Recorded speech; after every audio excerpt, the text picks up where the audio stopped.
can you see this person's perspective, but can you see beyond this barrier that is in front of you right now? And we do get to that place of gratitude and actually appreciation. Now, it takes us refusing to stay in a victim mindset in order to do that. Okay, I have no earthly idea. We are having gremlins today. Gremlins! But we roll with it. We just roll with the punches, as Jody Messina sings. There you go. How are you? I am well. I just ended the session, and as I ended that session, I shared with my client that Otis has struck again. I have about 25 pair of glasses that look exactly that way. Why do I go to Dollar Tree? Because my dog thinks I'm buying them chew toys. Right. And Mike says they're delicious. Mom, they're like, they taste like you. Your hands, your faces. I just love it. It's you're not here, so I'm gonna eat your glasses. Right. I think Otis did the same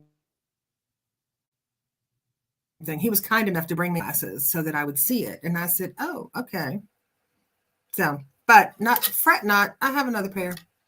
That's what we do. Buy them by the bag. Right. That's why Dollar Tree is our favorite. Even the $1.25 tree, it's still okay. It's still a bargain.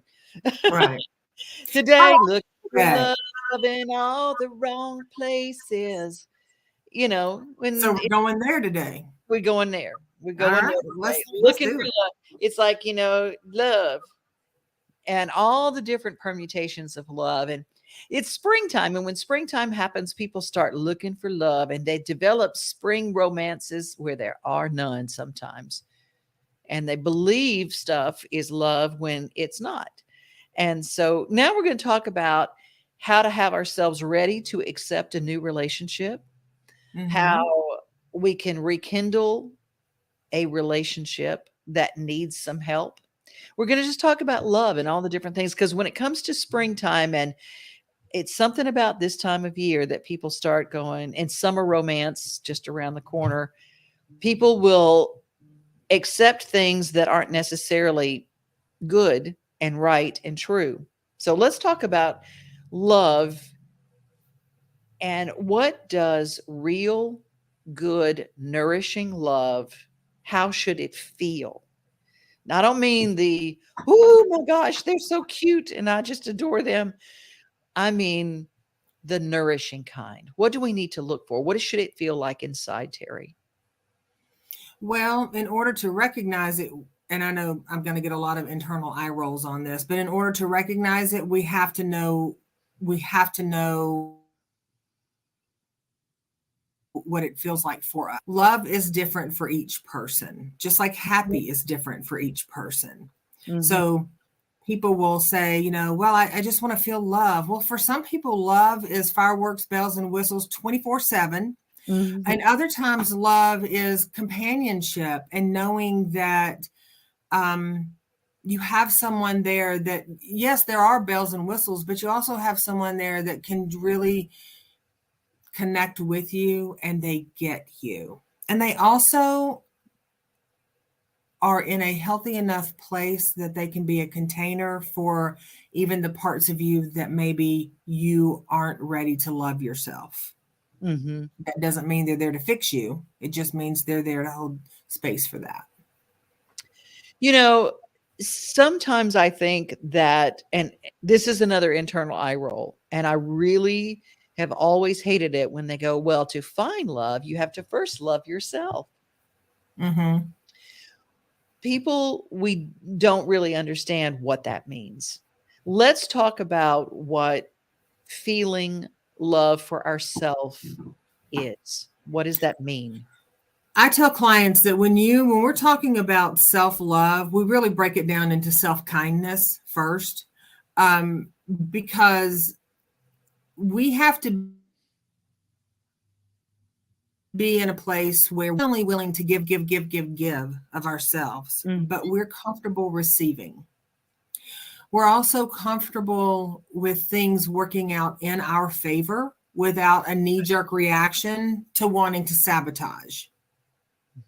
Because we can want love all day long. And it may show up in packages that we never really thought were our jam, but it doesn't mean that it's not a good love for you. It doesn't mean that it's not a healthy love for you, just because maybe the physical or even maybe some of the spiritual isn't the same as what you align with, doesn't mean that they're necessarily unhealthy for you. Right. But if you are partnering up with someone who takes, or who just love bombs, then someone who is feeding a need that you have to either take care of other people or to be taken care of. And when we get into the needs are generally our littles and what they need, not our adult self. Oh, that is a mouthful, because we fulfill the little girl need to, whether it's father issues, an absent father, or an abusive mother, or all those things that hurt our little growing up selves. We try to fulfill all those hurts with the love relationship that we want to end up with. And that can send us down a really bad path. Sometimes we want to save someone. Maybe we had a parent we couldn't save, so we try to save someone in our love relationship. Saving someone is not a true love relationship. So Elizabeth said, so many feels in this one today. For her, real and healthy love felt like peace, contentment, security. It felt effortless, as it felt natural to do for each other and ourselves at the same time. Oh, that's really good. Really good. Wayne is joining us today. Hello, Hi, Wayne. Yes. Okay, I'm going to change our view just a little bit so we can get a better view of when people are visiting with us, and share. Candy's with us, and she's talking healthy love. Everyone is looking for love, or we would have no busy online dating apps. Everybody looks at those things and they all make fun of them, but secretly there are a lot of people who are looking for love on those dating apps. And I'm not going to say that you can't find love in one of those, because I've known people that have. However, the cylinder that we are has to be full. Elizabeth says dating apps suck. Leslie is also joining us too. Hi, Leslie. You're absolutely right. The cylinder has to be full, or at least we have to know what is healthy for us. Candy makes a good point. Healthy love, but we have to know what's healthy for us, because I know people who are very career driven, and for them, healthy love is someone who is very career driven. But when you do the work-life balance, sometimes the career, while it is important, sometimes equally important is having someone there.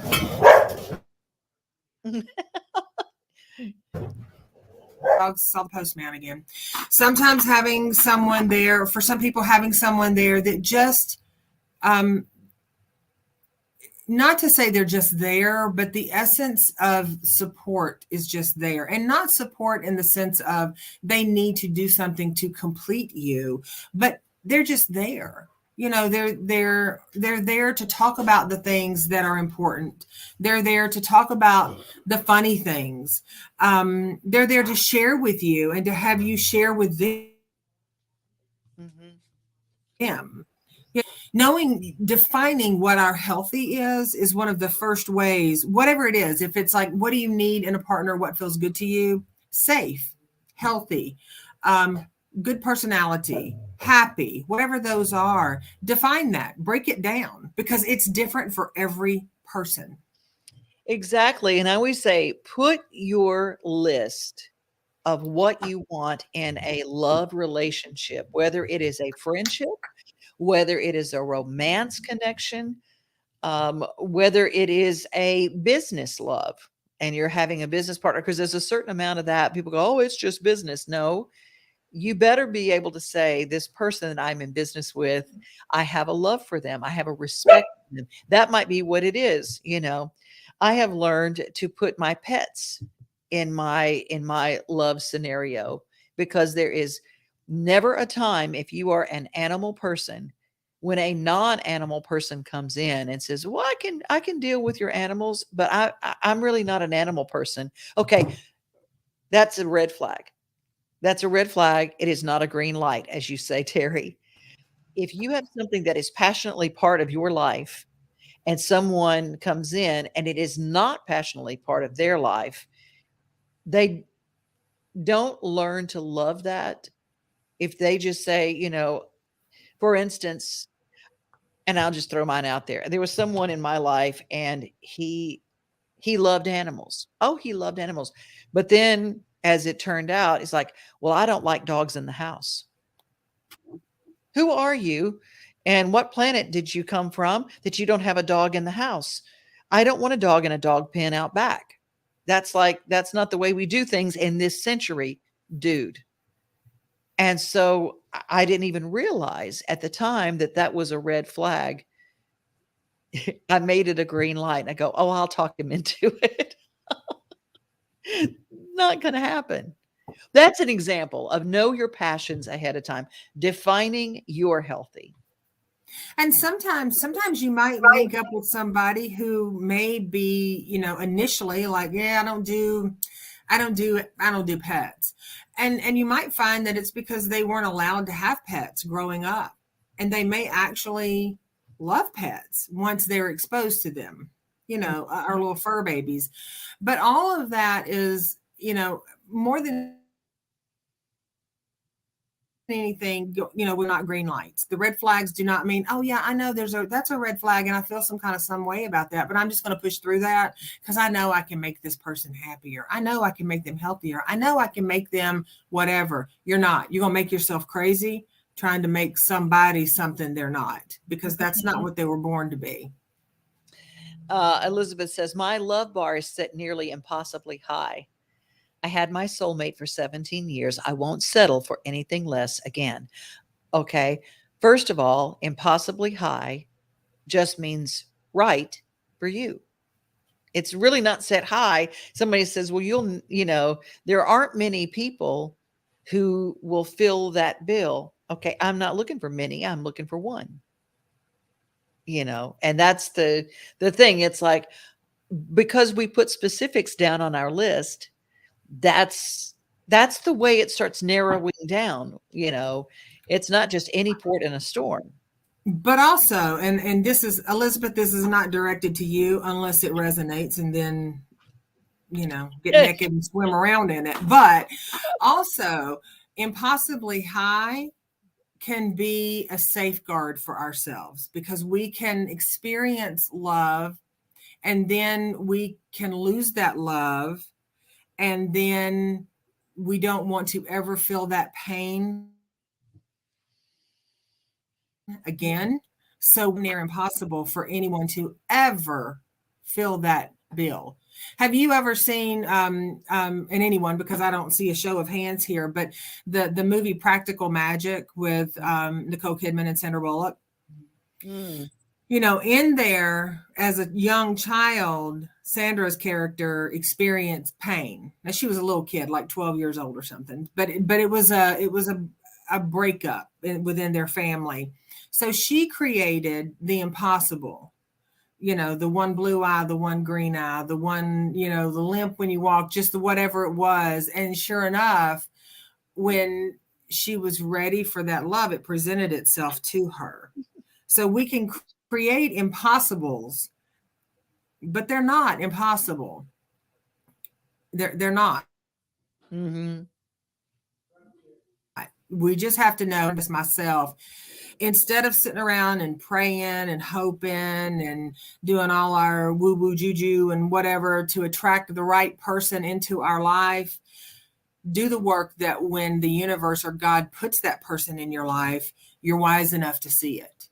You're wise enough to acknowledge that, yes, this is a person, whether or not they are your ideal.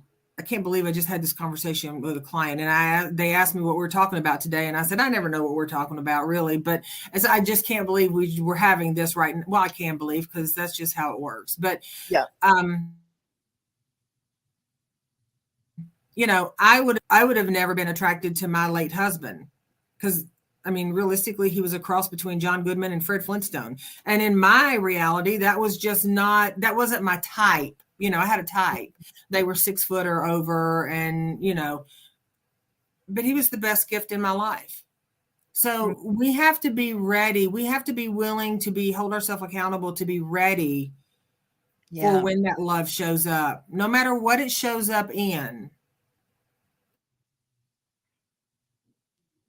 And ourselves into thinking we can take something and bend it into a love that works for us, because that love, whether it's a work relationship, a friendship, an intimate relationship, a healing a relationship with your child, whatever it is, that love is out there.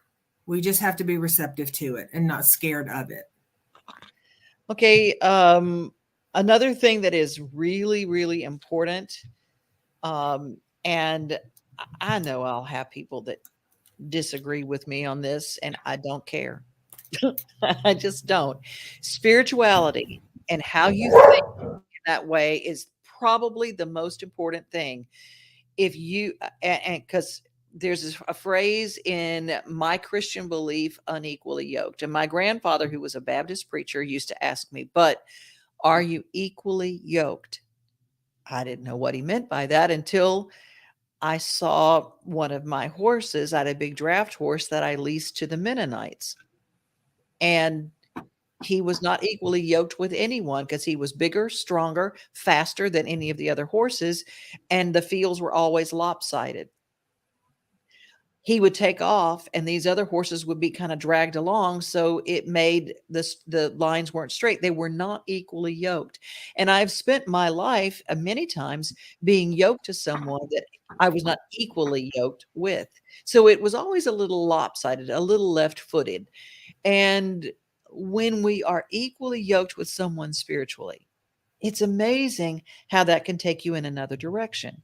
To think that you can have two spiritual worlds living in one house and cohesively cohabiting is not the norm. It's not, it just is it's a tough situation, because to me, that's the greatest union that you can have, is a spiritual union.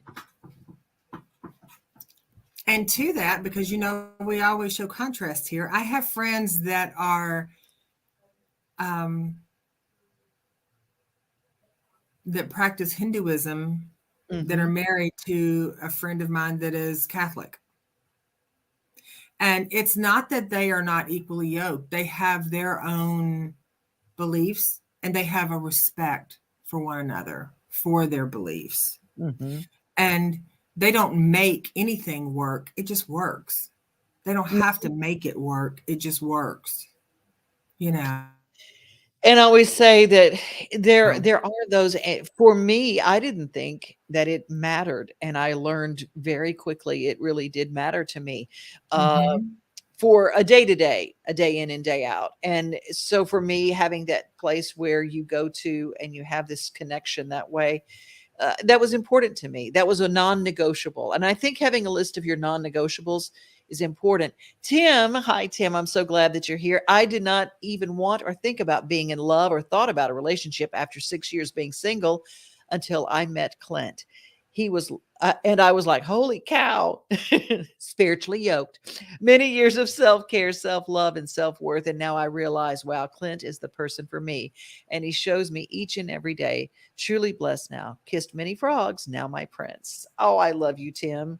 That's sweet. It is. It is. And I'm so happy for you, because Tim spent a lot of time just taking care and making himself someone that he could love. And I love that. And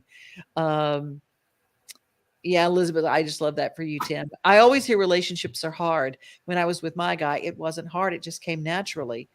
True. I don't think that, while I think that sometimes marriage has a certain work element to it, because it's always a teeter-totter kind of a, let's see how we need balance. We need to be able to understand that two people are more difficult to come together as far as agreement on everything than one person deciding everything for themselves. I mean, that's Right. just a natural thing. If what color are we going to paint the walls? You know, while Right. while there are relationships where someone says, well, I'm going to come in and I'm going to surprise him with green walls. And you know that you've got the guy that says, well, I don't care what she does with a house. That's fine. Just leave my man cave alone. There is. So what are your thoughts about the phrase relationships are hard? I think concrete is hard and relationships may be complicated at times, but I think that complication comes from what we bring to an individual and expectations about, it's really easy to fall in like, in lust, and then in love with someone or whatever order it is you fall in. And then when that pink cloud dissipates a bit, to want to start the home renovation process where it's like, oh, okay, well, now I see this person and all that they are. And I'm going to work on me a little bit, but I got this list of things over here for this person that I need to work on for them because I need to help them. That's where it gets complicated because there's one thing about supporting someone. There's one thing about, supporting, guiding, nurturing. It's a completely different language than fixing. Fixing implies that the person that you fell in love with is, you need to make them exactly who you need them to be in order for them to fulfill what you need fulfilled. And that means that you are probably in an unmatched relationship. But a lot of people will fall into, they don't really fall into it gracefully. They trip into love, and then they spend a lot of time living in, remember when we first got together, how good it was. But the truth of it is, in a lot of relationships, in the very beginning, it is going to be good. Now, I'm not saying that you can't. This lust came first. There you go, Elizabeth. That's real. I'm not saying you can't get there, but you have to be honest with yourself. And the energy that you're putting into trying to change someone, you have to. You can't be 6 months, a year, 5 years in a relationship with somebody and then go back to, when we first got together. That's how you were. And I'm like that again. And if I change myself, then you'll be that way again. Well, that is a slippery slope, my friend. And it typically does not end well. So, but yes, like I said, Elizabeth, it doesn't matter if it's like love or lust or what relate or how you fell into it. For many people, it's just they can be mutual friends and it grows into this undeniable connection, but it's different for everyone. So everyone has to know what their love is. So defining our healthy, defining our non-negotiables, defining our specifics. Here's what I am looking for. And then I think another thing that really helped me was define our joy. When you spend your time, instead of going online, instead of going to a bar, instead of going to a church, seek your joy. What is it that gives you your joy in life? And when you find someone who also finds their joy in that place, chances are that joy that they have that aligns with yours, it's like, oh, wow, here's someone who really loves hiking. I met them hiking, and we're part of a hiking club, and we're part of a book club. We're part of an animal rescue organization. If your passions for joyful things are aligned, that does really bespeak a lot. That's a great way to find someone. I always say that, if you spend your time cleaning up uh, shelters, and you really work with animal shelters and things like that, and you find a guy that likes to do that, chances are there are other things that line up too. That's just one of the first places I always say to look for your joy, define your joy, go there, go to a group that does those things. And when you find other people there, your friendships with those people, those can really blossom in some good ground. Mm-hmm. Mm-hmm. And being open, staying open, because here's the thing, it doesn't matter how long you've been with somebody or how good the relationship is.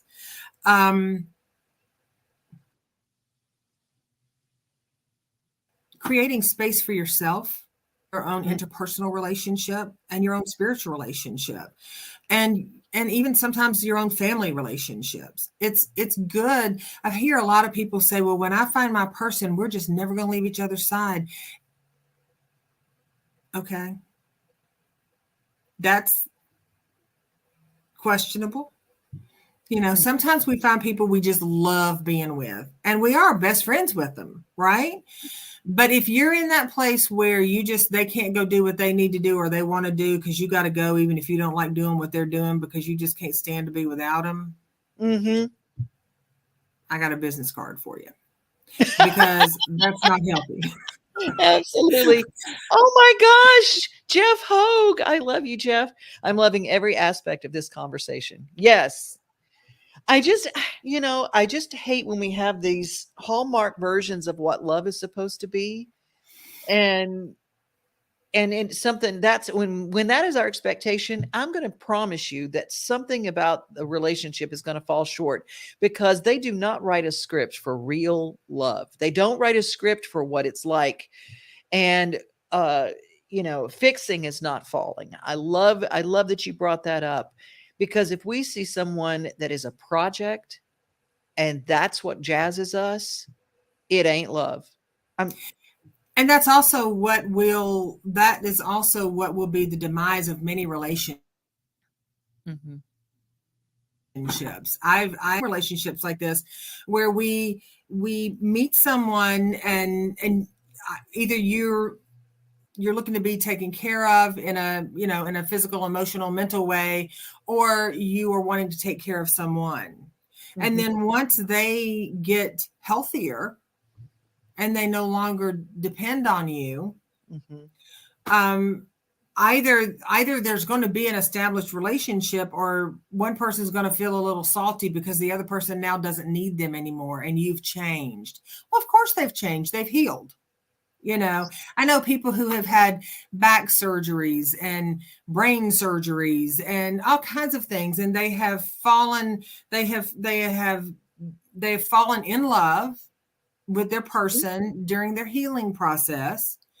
And now they're a different person because they've come through that. And now they're a different person, and they're getting back to life, and they're getting back to independence, and they're getting back to things that nourish their soul. In love with them, there was so much of an unspoken expectation that I was your caretaker, I was your caregiver.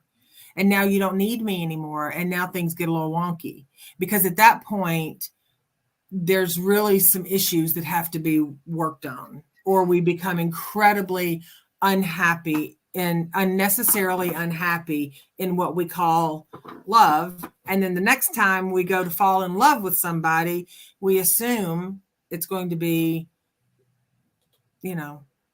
hard, rough. Yeah.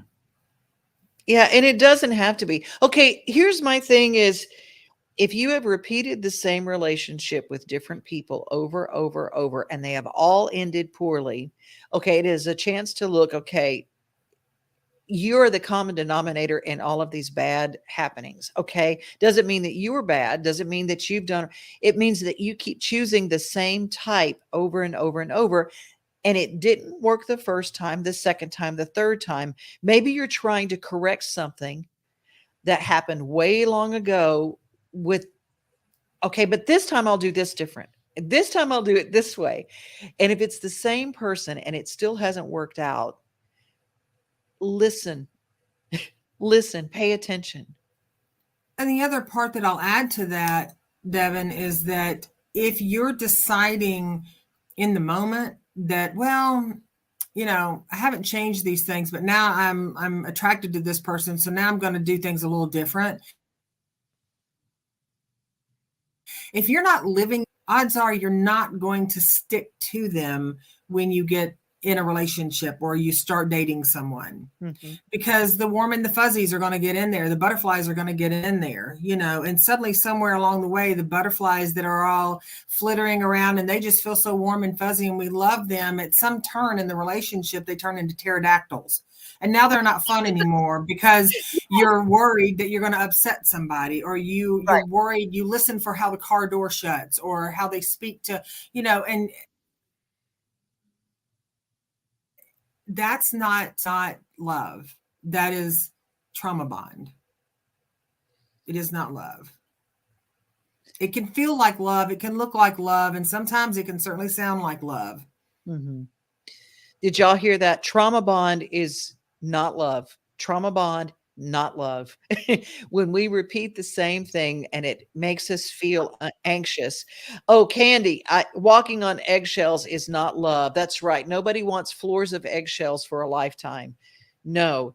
And Elizabeth, I love you. This is true. I've also learned it's okay to be single, just like it's okay to have children or not have children. I'm good with both. Amen, sister girl. Here's the deal. If someone says, I am not looking for marriage, believe them. When someone tells you who they are, listen, pay attention. And if it doesn't align with your healthy, your non-negotiables, and your specifics, it's okay to bless and release, catch and release, let them go. Become that character Elsa from Frozen, let it go. Because it's all right to let people be who they are. If it doesn't work with you, it's like, God bless you. It's okay. And if you go on a couple of dates and it just doesn't feel like it ain't happening, it's okay to let that go. Tell them.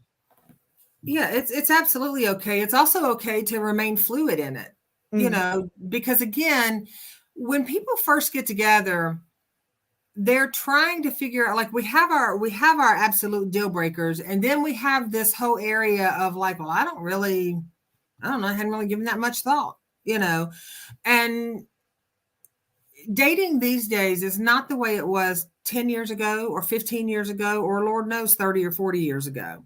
It is challenging now because there are so many people who, we open a closet up every day and there's a bazillion different masks to choose from. And we put it on. And some days you might match up with somebody and other days you might not. And it's not so much that I think people are out to hoodwink other people. I think that there's just this incredible sense of hesitation around being authentic and being vulnerable, because we live in a world where we've just seen it in the past few years. And I'm not using this as a springboard off into anything COVID, but I am going to make this point. In the past few years, I mean, we even got into mask shaming.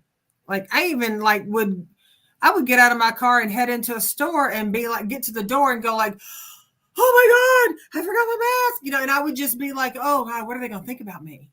And then I thought, well, this is kind of a new thing for me. I'm 58 years old and I didn't really ever have to wear a mask in my life. So now I have to remember to do that. And sometimes we're going to get it right and sometimes we're going to mess it up. But we're going to go back and do what we got to do, right? So there are conversations. I mean, how many times do we have conversations even with people these days and they start off with like, and I joke about it, but I mean, I joke about it in a lighthearted way. But I hear people say, well, I'd love to come to your office and see you. I've been double vaxxed and boosted. It's almost like it leads with like, I've had everything. So can I see you? So there's this sense of shame that comes with that. There's a judgment that comes with that.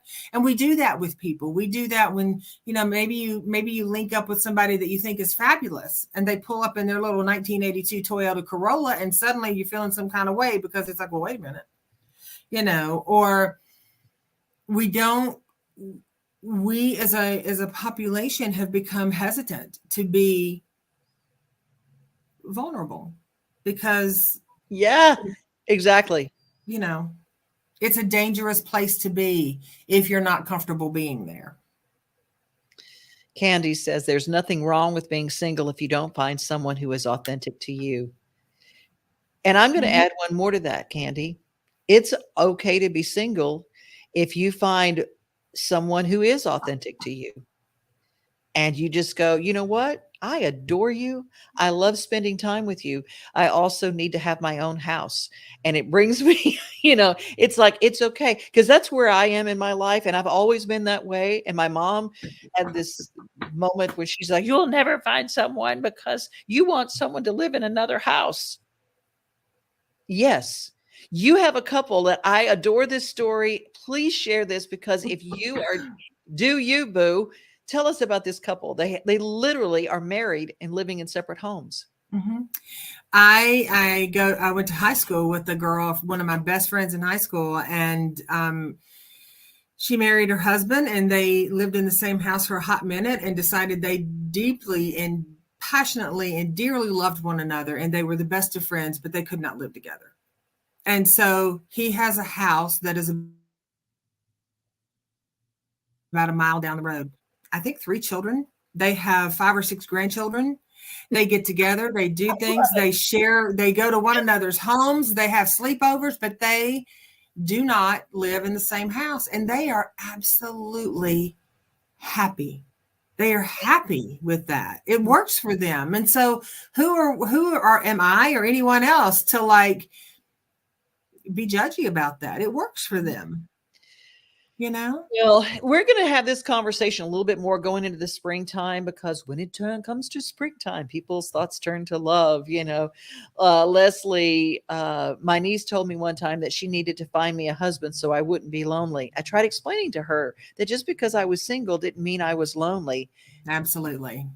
Yes. Amen to the amen. And Jeff says, I was not familiar with Teri before today, but I am a huge fan now. See? Oh, Jeff. Thank you. Y'all, and I will be right out there. Teri saved my life. Teri is my life coach. I said, what you do is so important and vital. We need to let more people know what you do. That's why we created LaunchDate. So you can follow us on any place that you're here when you're seeing us. We're on Wednesdays every day around lunchtime. And today we had gremlins. So if we had some freeze ups or you couldn't hear us at certain times, it's just because I don't know why. There's stuff going on. But you can follow Teri at teripugh.com, correct? Yep. That's my website. Or I'm on Instagram under Transcending Turbulence and on Facebook under Transcending Turbulence as well. And I want to say to you, I appreciate you. Thank you for your kind words. I adore you and I think the world of you. And I'm happy for and proud of you, because I call you friend now. And I know I know the circumstances we met under, and I'm glad that season of your life has shifted. And I just adore you. Thank you. Thank you. And we love all of you who meet with us every week. You guys have become this group that is so empowering to each other. And I will say that I've got a trip to Ireland that I'm planning with Brenda Willis. We're going to take a group of people. So in 2023, if you've ever wanted to go to Ireland, we've got a group that we're planning to go. And you guys are so awesome that maybe you want to go with us. So there you go. I don't know if Ireland can handle you and I both. I think I'm ready to try. I think we're ready to try.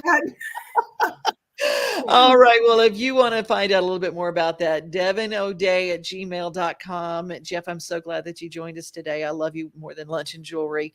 And as I do Tim and Elizabeth and Candy and all the people, if you watch this on the replay, #replay so we know that you're there. If you have a question or a show. Yes. If you have any topic you want to unpack, let us know. Now we just answered Devon's questions. I think I need to see Teri about this. That's how anytime. Always happy. How we do it. That's right. Teri does great reels, Elizabeth said, and she's right. You do great reels. Thank you. All right, you guys, we're gonna bring this thing to a close, and Teri, you close it for us because that's what you do.